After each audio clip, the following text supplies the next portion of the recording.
देखिए, प्रश्न है वो भी समतल दर्पण से। कह रहा है एक समतल दर्पण के सामने 10 सेंटीमीटर की दूरी पर 4 सेंटीमीटर लंबी वस्तु रखी गई है। समतल दर्पण द्वारा बने वस्तु के प्रतिबिंब की लंबाई कितनी होगी? है ना? ये जो कह रहा है 10 सेंटीमीटर की दूरी पर एक 4 सेंटीमीटर वस्तु रखी गई है।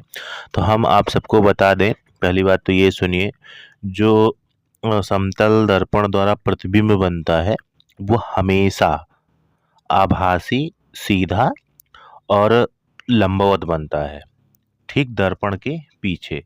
ठीक है, समतल दर्पण में सदैव आभासी बनेगा प्रतिबिंब।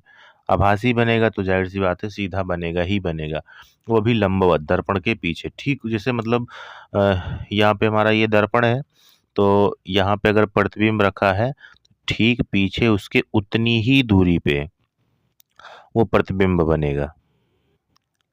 समझ में आया? जैसे यहाँ पे 10 सेंटीमीटर है, तो यहाँ पर भी पीछे 10 सेंटीमीटर दूरी पर ही प्रतिबिंब आपका बनेगा।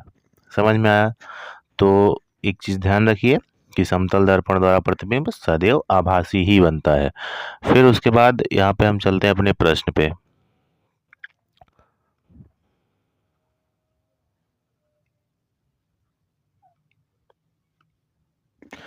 चलिए, तो हम आपको इस प्रश्न का उत्तर बताते हैं क्या होगा। तो क्या है कि 10 सेंटीमीटर दूरी पर वस्तु रखी गई है दर्पण के सामने, वो भी 4 सेंटीमीटर लंबी है। और इसका जो उत्तर है वो ये है कि अगर समतल दर्पण द्वारा प्रतिबिंब बन रहा है, तो समतल दर्पण द्वारा जो प्रतिबिंब बनेगा वो वस्तु के आकार के बराबर होता है। समझ में आया? तो यहाँ पे वस्तु कितनी लंबी है? 4 सेंटीमीटर। आप यहाँ पे देखिए 4 सेंटीमीटर है ना, ये चीज़ 4 सेंटीमीटर वस्तु है। तो मतलब जो प्रतिबिंब की लंबाई होगी वो कितनी होगी?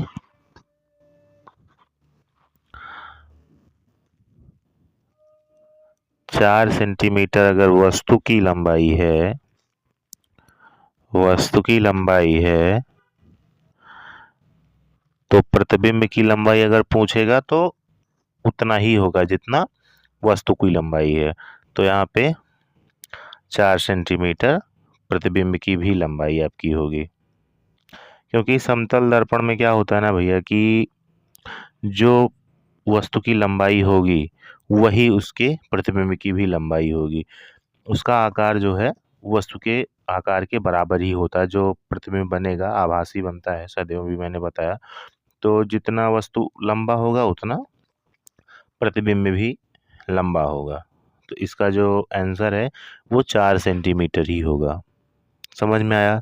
और एक चीज़ इसको भी ध्यान रखिएगा, मैंने बताया कि अगर ये दर्पण है, समतल दर्पण 10 सेंटीमीटर दूरी पे वस्तु रखा गया है, तो उसके पीछे 10 ही सेंटीमीटर पे वो वस्तु बनेगा, सॉरी वस्तु का प्रतिबिंब बनेगा, सदैव आभासी, सीधा और लंबवत, ठीक दर्पण के पीछे। जितनी सेंटीमीटर की दूरी पे रहेगा उतने सेंटीमीटर की दूरी पे प्रतिबिंब बनेगा। या इधर वस्तु रखेंगे, ये हमारा मान लो कोई वस्तु है और इधर हमारा ये प्रतिबिंब है। ठीक है।